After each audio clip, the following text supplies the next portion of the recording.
ఆధునిక యుగ వైతాళికుడు, సామాజికవేత్త, సంఘ సంస్కర్త, మహిళా అభ్యుదయానికి కృషి చేసిన మహాత్మా జ్యోతిరావు పులే జీవితం ప్రతి ఒక్కరికి స్ఫూర్తిదాయకం కావాలని నంద్యాల మాజీ ఎమ్మెల్యే శిల్పా రవిచంద్ర కిషోర్ రెడ్డి పిలుపునిచ్చారు. శుక్రవారం స్థానిక కార్యాలయంలో మహాత్మా జ్యోతిరావు పులే 135వ వర్ధంతిని పురస్కరించుకొని ఆయన చిత్రపటానికి పూలమాలలు వేసి ఘన నివాళులు అర్పించారు.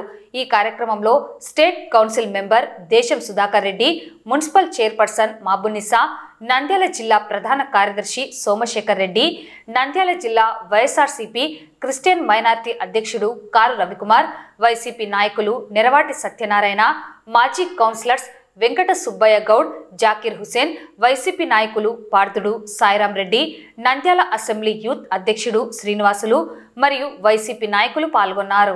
ఈ సందర్భంగా మాజీ ఎమ్మెల్యే శిల్పా రవిచంద్ర కిషోర్ రెడ్డి మాట్లాడుతూ మహిళా అభ్యుదయానికి, మహిళల విద్యకు పాటుపడిన మహానీయుని జీవితం నేటి యువతకు స్ఫూర్తిదాయకం కావాలని పేర్కొన్నారు. అంటరానితనం, కుల వ్యవస్థ నిర్మూలనకు కృషి చేశారని తెలిపారు. అణగారిన వర్గాల అభ్యున్నతికి పాటుపడ్డారన్నారు. మహిళా విద్యను ప్రోత్సహించి అనేక విద్యాలయాలను స్థాపించి విద్యాభివృద్ధికి కృషి చేశారని తెలిపారు. సమాజంలో విద్య యొక్క ప్రాముఖ్యతను తెలియజేసిన మహానీయుడు జ్యోతిరావు పూలే అని కొనియాడారు. నేటి యువత వారి జీవితాన్ని ఆదర్శంగా తీసుకోవాలని పిలుపునిచ్చారు.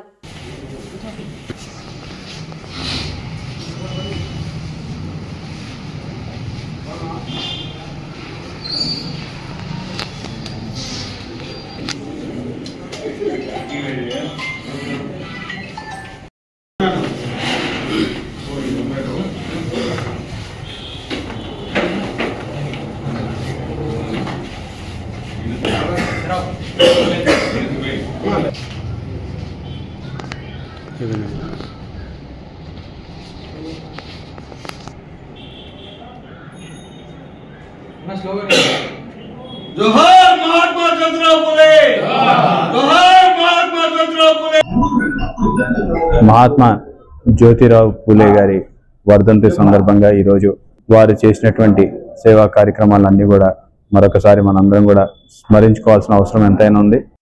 ఆ రోజుల్లో ముఖ్యంగా మహిళలందరూ కూడా సమానంగా చూడాలి, మహిళల్ని పైకి తీసుకురావాలి, వాళ్ళకి చదువు చెప్పించాలి అనే ఒక గొప్ప సంకల్పంతో, అలాగే క్యాస్ట్ ఇన్ఈక్వాలిటీ ఉండకూడదు, కులాల మధ్యలో ఇన్ఈక్వాలిటీ ఉండకూడదు అని చెప్పేసి ఆనాడు వాళ్ళు చేసినటువంటి పోరాట ఫలితమే ఈరోజు మనందరం కూడా ఒక మంచి సంఘంలో బతుకుతున్నటువంటి పరిస్థితి ఈరోజు నెలకొనింది. మరి అటువంటి గొప్ప మహానీయులు చేసినటువంటి త్యాగాన్ని మన భావి తరాలకి పరిచయం చేయాలంటే ఇలాంటి కార్యక్రమాలు చేసి వారిని స్మరించుకొని వారు చేసినటువంటి కార్యక్రమాల గురించి, వారు చేసినటువంటి గొప్ప పనుల గురించి మన భావితరాలకు కూడా తెలియజేస్తూ వారిని ఈరోజు మరొకసారి స్మరించుకుంటూ సెలవు తీసుకుంటున్నాం.